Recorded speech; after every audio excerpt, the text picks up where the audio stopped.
Massey. Jackson, Massey, Massey, Massey. Fly direct to Washington, D.C. from Augusta Regional Airport. The Live 5 for 6 Skyview Network, sponsored by Terry Lambert Hyundai. Well, we're on Santa's weather list. We have a naughty and a nice forecast with some changing weather as we go into the weekend. I'll have details on that coming up in your 5 for 6 forecast. Right now on News Channel 6 at 4, a nationwide shortage of potentially life-saving chemo drugs. What local cancer centers are doing to cope. Plus, a winter wonderland in McCormick County. An inside look at the Festival of Trees. And a professional golfer making a big donation to help children. The story as News Channel 6 at 4 starts now. Live from Television Park, this is WJBF News Channel 6 at 4. Good afternoon, everybody. I'm Brad Means. And I'm Jenny Montgomery. Thank you so much for joining us. Coverage you can count on begins with a nationwide chemotherapy drug shortage continuing to impact patients and caregivers right here in Georgia. In a recent survey of 29 cancer centers across the country, 86% of them reported a shortage of anti-cancer drugs. In September, the White House said the nation has a shortage of 15 cancer medications due to manufacturing and supply chain issues. 3 of those 15 are considered staple cancer treatments.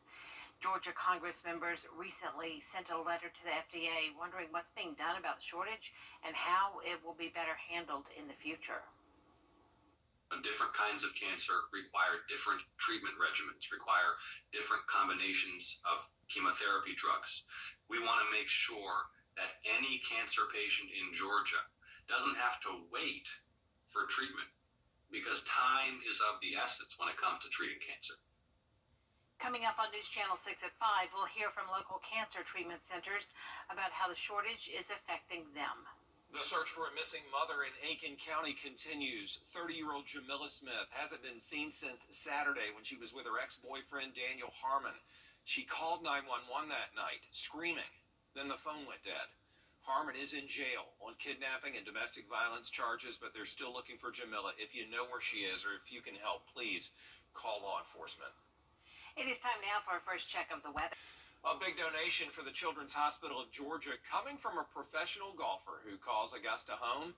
Luke List is on the PGA Tour, but today he put down his clubs to donate $250,000 to the Children's Hospital of Georgia. The Lists chose the hospital after their son got RSV. He was just 10 days old, and he was treated at Children's. Luke says it means the world to give back to the place that saved his son's life. This is a small blip in our son's life that we were here for 2 weeks, and it was tough, but to have a positive outcome and to be able to kind of full circle give back and hopefully to continue giving back here, it's really, really special. That money will go toward expanding the pediatric ICU at Children's Hospital, the same place that gave the List's son the care he needed. Speaking of golf, a developing story tonight from the world of golf. Reports say Masters champion Jon Rahm is leaving the PGA Tour for rival Live Golf.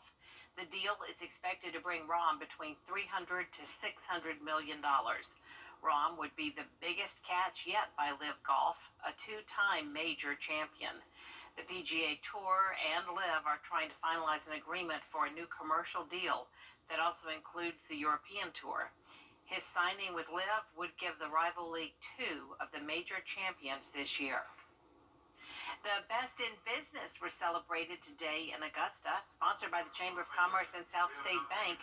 The annual luncheon recognizes Augusta's Entrepreneur Corporation of the Year and those who are committed to doing business in and with Augusta. We're growing every year. We're hiring every year. We've invested a lot in the community, but also a lot in our plant. And we, so far in the last 2-3 years, we've invested $50 million, and we have a plan to invest another $75 million in the next 3 to 4 years, and as well as hiring more employees. Past award recipients participated in a panel encouraging everyone to, quote, stay the course.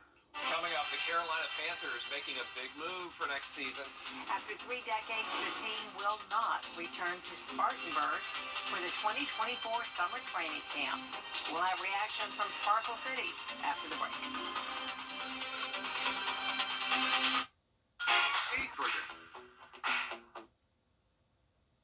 You know, Wofford College in Spartanburg has been the home of the Carolina Panthers training camp since 1995. Yeah, it's just a first-class facility up there, but now the Panthers are going back to the city of Charlotte. Casey Jones with reaction. Carolina Panthers staff announced the team will host training camp in Uptown Charlotte, ending a 28-year relationship with Wofford College in Spartanburg.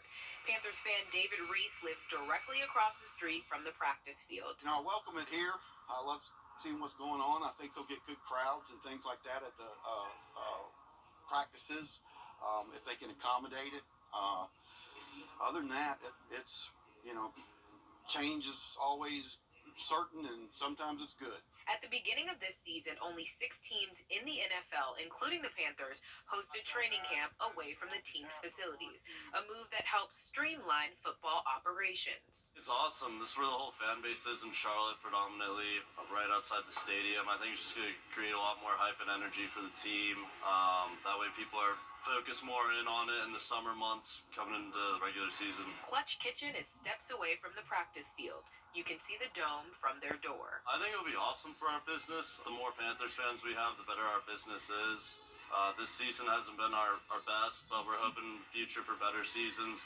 I think maybe with the less moving, it's just easier for all the players and staff to be in Charlotte for the whole season. Hopefully it'll lead to more wins and then maybe more fans. By January, Panthers staff plan to remove the Atrium Health Dome, a 2020 addition to the practice fields. The dome will be replaced by new fields, providing more space with an ultimate goal of building a field house. Although fans are excited for the change, some say they are thinking about the impact down in Spartanburg. It's got to hurt them, financially, economically. I'm sure they look forward every year. They've always done a good job of hosting it. They've been an excellent host the times I've been down there. But, like I said, everything's got to change sometime.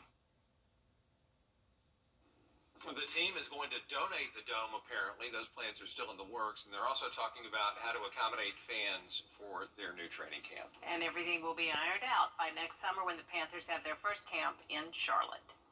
Coming up, advice to keep the joyous time of year from going up in flames. And another chilly day across the CSRA. Miller Hyatt has your full forecast next. I'm attorney next week. Brad and Jenny. All right, thank you so much, Miller. Doctors Hospital and the Augusta Fire Department are providing a first-hand look at what could happen to a Christmas tree if it's not cared for correctly. A demonstration was held today showing the damage a tree could bring. Emergency management leaders say if you're not careful, your tree could go up in flames. Their advice? Select the freshest tree, have an adequate amount of water, a fire extinguisher, and be sure to unplug those lights at night. Doctors also say be careful in the kitchen. While we talked about trees and talked about decorations, it's also a great time to get together in the kitchen and do some wonderful sharing of time, but also just be careful in the kitchen because you also see a little uptick in kitchen-related or cooking-related incidents as well. If you do experience a fire and you're having trouble putting it out, you have to call 911 immediately and get the pros over there to do it for you. Coming up, the most mispronounced words of 2023.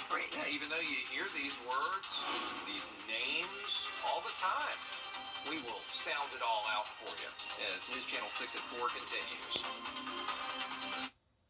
If you're called, Can do it all. Do you ever come across a word that you're not quite sure how to pronounce? Now imagine having to figure it out on the fly in front of an audience. An online language learning company releasing a list of words that news anchors, politicians, and other public figures have struggled with. According to Babbel, people just aren't quite sure how to pronounce the name SZA. That's S-Z-A, that's a singer. Or Samophile. That was the winning word at this year's Scripps National Spelling Bee. Republican presidential candidate Vivek Ramaswamy also made the list, as did Jason and Travis Kelce. But of course, all you really know about that is Taylor Swift. Right. You've got it. Taylor and Travis still dominating the headlines. We've been in that position, though. I always say there are words that you read in your head, Yeah. but then when you actually say them out loud, you're like, it can really throw you. Well, there was a Vivek Ramaswamy reference the other day, and I just skipped it and said something like Republican presidential candidate, so I wouldn't have to say it. So yeah, it's scary. Feel ya. There is more coverage you can count on coming up on News Channel 6 at 4:30. Including how the Republican presidential candidate. Well, we're checking Santa's weather list, which is, see if it's naughty or nice. First off, the nice part of his list is that we're warmer temperatures, 60s and 70s. Maybe the naughty part could be the possibility of some strong storms on Sunday with very windy conditions. A full look at your Viper 6 forecast straight ahead.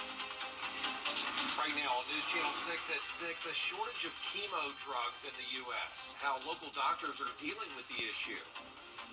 Plus, Hanukkah starts. Making a big donation. How Luke List is helping the Children's Hospital of Georgia as Your News at 6 starts now. Live from Television Park, this is WJBF News Channel 6 at 6. Good evening, everyone. I'm Jenny Montgomery. I'm Brad Means. Thanks for joining us. Coverage you can count on begins with a nationwide chemotherapy drug shortage that's impacting patients and caregivers in Georgia. Hannah Latier joins us now with details. Hannah? Thank you, guys. Georgia lawmakers in Congress recently sent a letter to the FDA asking for an update on the status of the shortage. They want to know what's being done about it, how the safety of imported drugs is being evaluated, and how drug shortages will be better handled in the future. I'm bringing Republicans and Democrats together to launch this bipartisan inquiry with the FDA to get to the bottom of this. What's the federal government going to need to do? What does Congress need to do to relieve this shortage and make sure cancer patients are getting the treatment that they need? In a recent survey of 29 cancer centers across the country, 86% of them reported a shortage of anti-cancer drugs. And in September, the White House said the nation has a shortage of 15 cancer medications due to manufacturing and supply chain issues. 3 of those 15 are considered staple cancer treatments. We really started to see issues in early February of 23.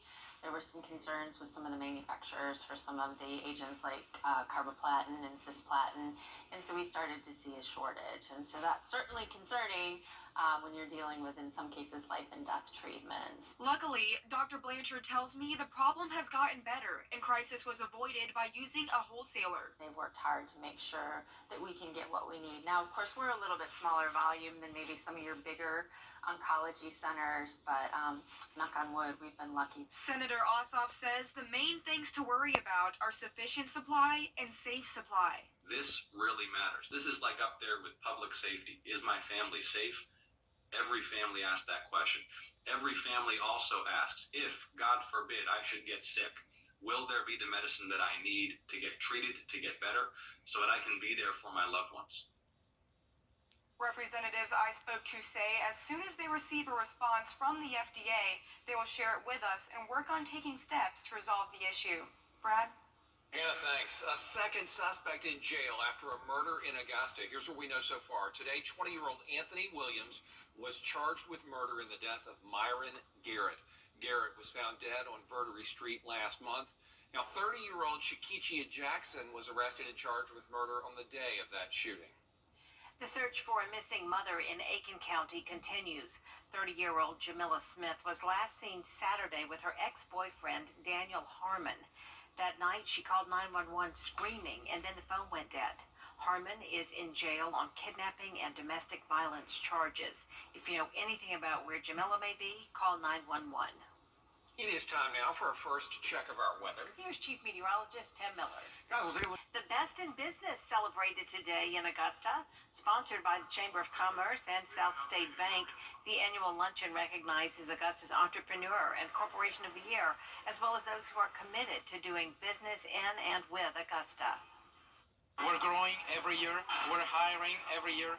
We've invested a lot in the community, but also a lot in our plant. And we, so far in the last 2-3 years, we've invested $50 million, and we have a plan to invest another $75 million in the next 3 to 4 years, and as well as hiring more employees. Past award recipients participated in a panel encouraging everyone to stay the course. A big donation for the Children's Hospital of Georgia coming from a pro golfer who calls Augusta home. Luke List is on the PGA Tour, but today he put down his clubs to donate $250,000 to CHOG. His family chose the hospital after their son got RSV at just 10 days old and was treated at Children's. Luke says it means the world to give back to the place that saved his son's life. This is a small blip in our son's life that we were here for 2 weeks, and it was tough, but to have a positive outcome and to be able to kind of full circle give back and to hopefully to continue giving back here, it's really, really special. Very generous indeed. The money's going to go toward expanding the pediatric ICU at Children's Hospital, the same place that gave List's son the care he needed. Still ahead on News Channel 6 at 6, making insulin more affordable. While lawmakers from both sides of the aisle say a price cap is needed. But first, a look at what's ahead on News Nation. A plan to cap insulin prices is gaining traction in the Senate. The effort is being driven by both sides of the aisle, and lawmakers say the bill could be life-saving. Hannah Brandt has the story. 12-ish years with diabetes has been very marked by how difficult and expensive this disease is. Lacey McGee relies on insulin to live. With insurance, she's struggled to afford it. Without it, she's been forced to scour Facebook pages, meet sellers in parking lots, or rely on friends with leftover insulin from dead relatives. All I wanted was to manage my diabetes, and it felt like no matter what I tried, everything was another obstacle to try to get my medication. And she knows the lack of accessibility affects millions of others too. It places people with chronic illness into a life of almost constant fear, worrying about where they're going to get their medications from. Now senators are pushing to pass a bill to cap out-of-pocket insulin costs at $35 a month. It's not a luxury, it's not a convenience, it's a matter of life and death. Democrat Senator Raphael Warnock and Republican Senator John Kennedy say the bill would cover both insured and uninsured Americans. The only qualification is you have to be diabetic. And I'm sorry if you are, but by God, we're going to help you. They say the bill will be paid for, but also argue the country can't afford not to address this because untreated diabetes causes other health issues, leads to expensive hospitalizations, and keeps people out of work. If you do the math, it will cost us a lot more as a country not to do this. With bipartisan support, they say they're just waiting on a vote. I'm ready to saddle up and go. If it passes, McGee says it would be a game changer. Having peace of mind and protections for people like us would help to save our lives. In Washington, I'm Hannah Brandt. Tim joins us now for another check of the weather. Yeah, I told you it was cold today. Let's look at the almanac. Boy, I tell you what, we were somewhere below where we should be. Average high is 63. We were at 59, but check out the morning low, 27. Won't be nearly that cold tonight as we start to warm things up. We'll look at that Viper 6 forecast straight ahead. We're starting a move, Tim. Coming up, big news from the world of golf. And a special day for the Augusta Jaguars and their newest fans in sports. No matter what. Now, WJBF sports coverage you can count on. A developing story from the world of golf this afternoon. Reports say Masters champion Jon Rahm is leaving the PGA Tour for the rival Live Golf. The deal expected to bring Rahm between $300 to $600 million. Rahm would be the biggest catch yet by Live Golf, a two-time major champion. The PGA Tour and Live are trying to finalize an agreement for a new commercial deal that also includes the European Tour's signing would give the rival league two of the major champions this year. The Augusta University men's basketball team beat Bruton Parker in front of more than 2,000 Richmond County fifth graders for the 9th annual Education Day game. We made the trip to Christenberry Fieldhouse to check it out.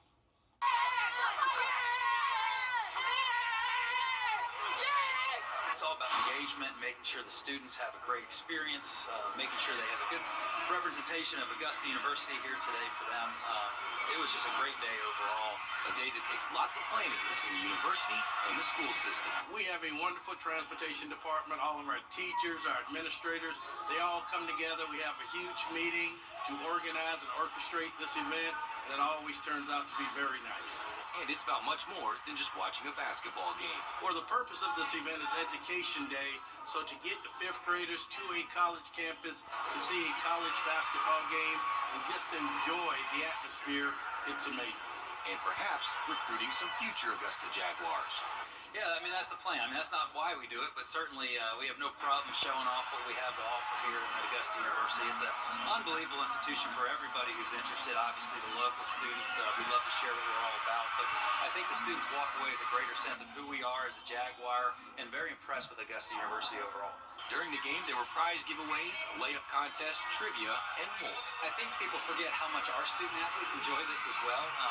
We had all of our teams out actually here today, not just basketball. It's the best games. It's the best games to me. In my opinion, those are the crowds that where we feed off the juice and the energy, for sure. After beating Bruton Parker 86-73, the Jags headed into the stands to sign autographs and take pictures with their newest fans. Oh, it's definitely important because these kids look up to us. Maybe one day these kids are going to be put in our position, so it's amazing, definitely, for sure. It probably brings them back to when they were in 5th grade and going out to events like this. They love it. They love this atmosphere. They love the environment. They were them, okay, a long time ago. You know, we introduced them, we go with their middle schools.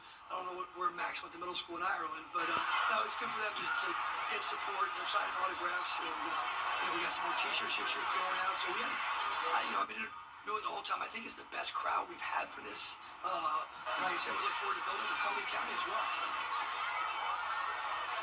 And they'll do that December 18th. And an exciting day over at Greenbrier High School. Swimming and diving star Sam Weinstein signed his letter of intent to compete for the University of Alabama. Brad Means. He started diving for the Wolfpack 2022. Now is the third-ranked diver in the state of Georgia. Congratulations. We'll be right back. Hi, I'm firm. You could see a lot of lights here. Cars are out there actually hydroplaning. I think it's a dangerous situation. Mama? She's on her way, bud.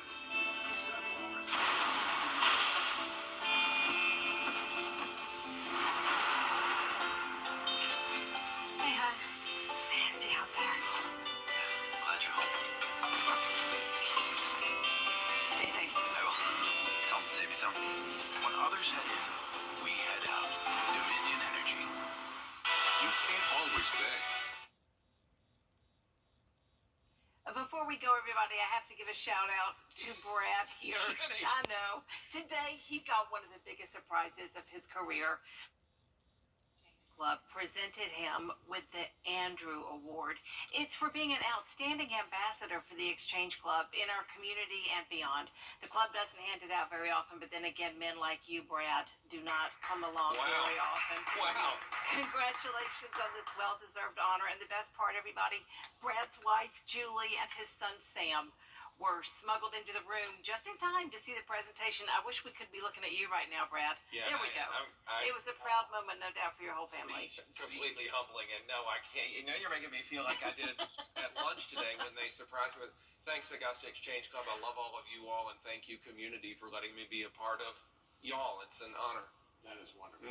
We're very proud of you and so thrilled. That's great. Thank and I you, think to Tim. smuggle everybody in, that's hard to do, you know. It was tough, yeah, quite a feat. Exactly. We appreciate it. We'll see you at 11. We'll see you then. Good night. Wow.